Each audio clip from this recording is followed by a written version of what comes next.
అందరికీ నా నమస్కారాలు. ఉండవయ్యా గవర్నమెంట్ అభ్యర్థిగా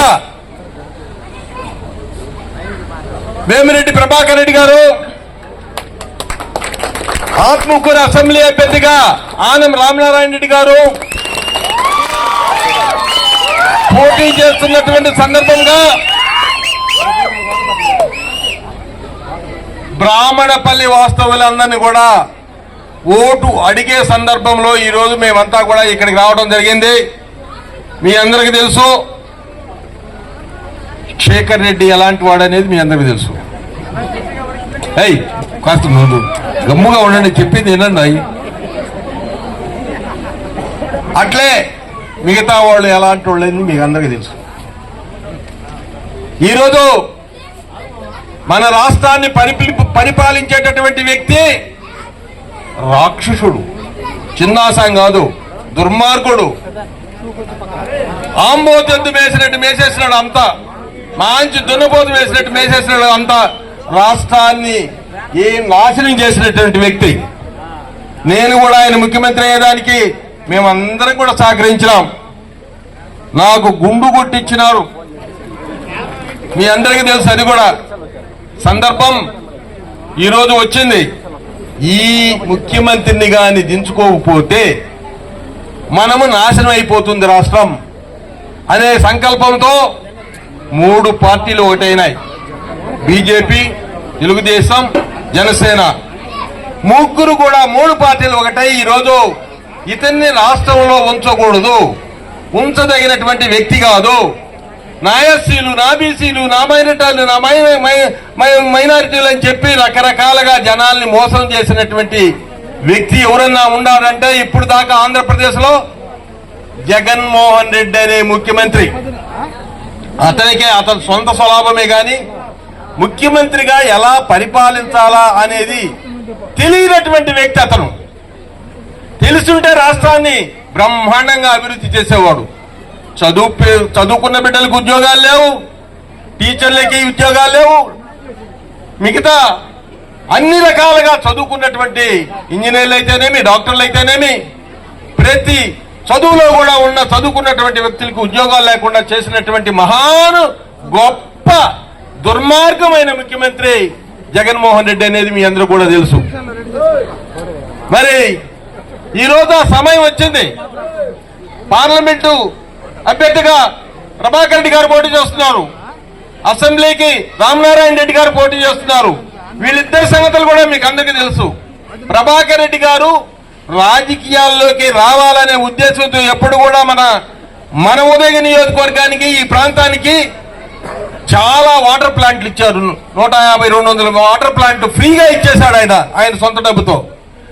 నేను ఎంపీగా పోటీ చేస్తాను, నాకు ప్రజల దగ్గర నుంచి ఓట్లు వస్తాయి అనే ఉద్దేశంతో సహాయ సహకారాలు అందించినటువంటి ఆ వ్యక్తి కాదు.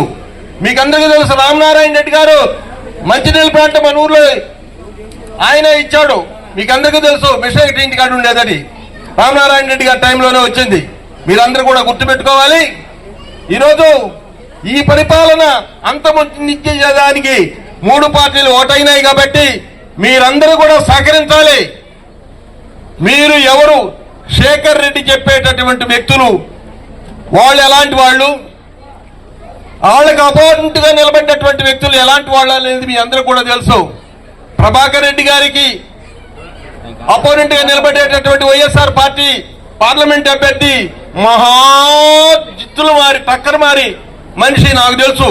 నేను ఢిల్లీకి పోయాను పనులు పెట్టుకొని, ప్రభాకర్ రెడ్డి గారిని ఈజీగా కలిసి వచ్చేసినాను. ఆయన అప్పుడు రాజ్యసభ మెంబరు, ఆయన రాజ్యసభ మెంబరే.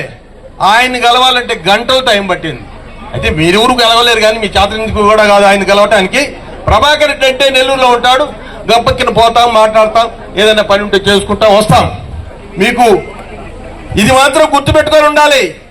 నేను మిమ్మల్ని అందరినీ ప్రాధాయపడేది ఏంటంటే, మీరు అడగొచ్చు ఎందుకయ్యా మొన్నటిదాకా అట్టున్నావు కదా, ఇప్పుడు ఎందుకు ఇట్టు వచ్చినావని. దానికి కూడా మీకు నేను ఎక్స్ప్లెయిన్ చేయాలా, నాకు ఎందుకు జరిగిందో అది కూడా మీకు కారణాలు చెప్పాలి. ఈరోజు నన్ను ఈదులు పాలు చేశారు, మీకు తెలుసునో తెలీదో.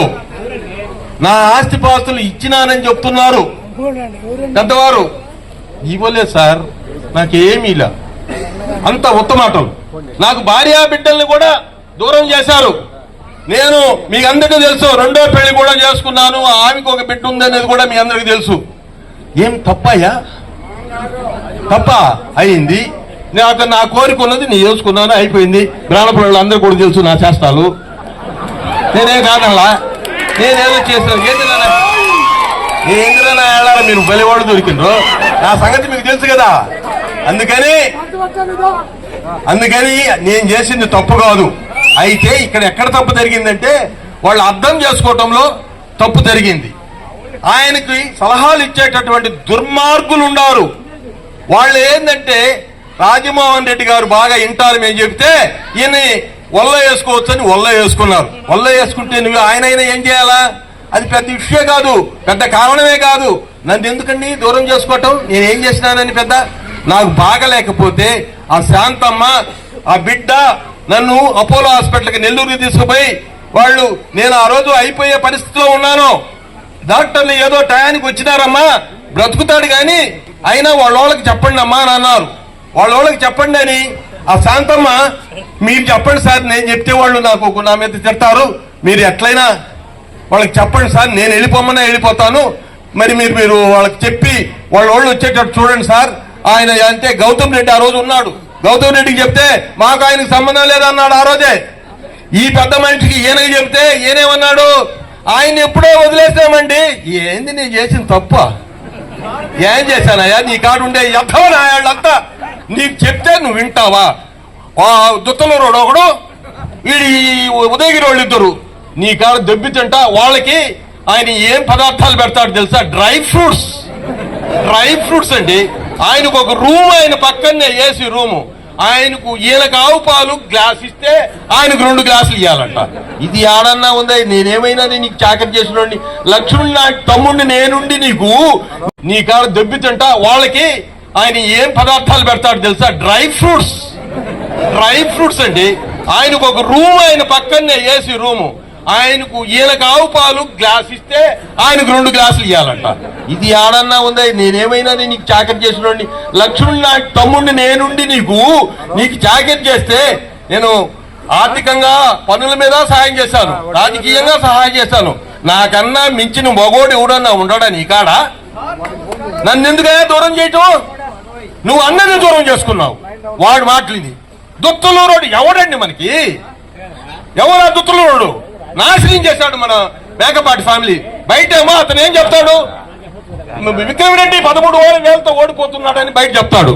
ఇంకా చాలేవయ్యా, వీళ్ళు ఇప్పుడు దాకా రాజకీయం చేసిందే, వీళ్ళకి ఎందుకయ్యా రాజకీయం అని బయట చెప్తాడు. రాజమోహన్ రెడ్డి కాడికి పోయి ఆయన కూడతాడు. ఇదే నువ్వు వాడు చేసే పనే. ఆ పనులు చేసేవాడిని ఇంట్లో పెట్టుకొని మమ్మల్ని బయటకు ధరింపాద్దాం కదా.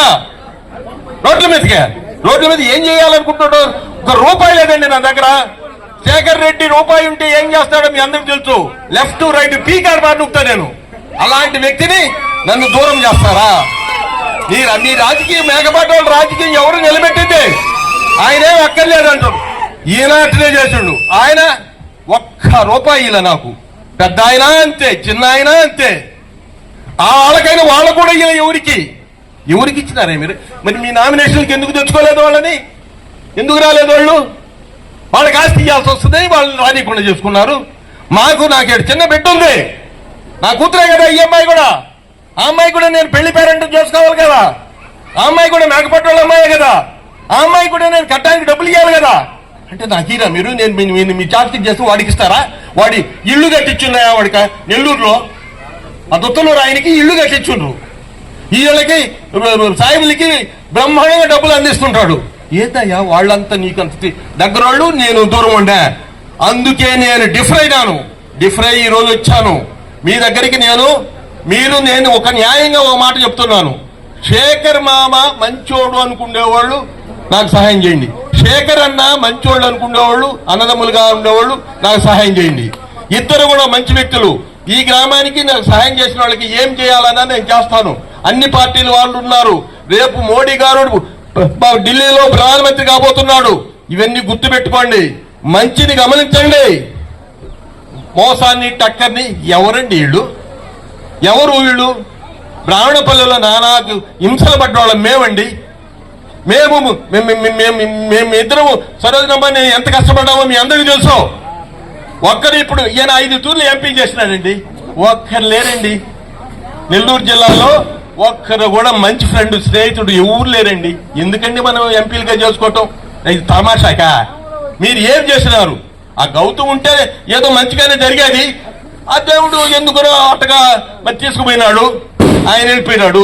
ఇప్పుడుండే కట్ట ఇప్పుడు మీకు ఎవరండి? ఎవరు నీకు ఇక్కడ రాజకీయం చేసేవాళ్ళు? ఏపినావాళ్ళ?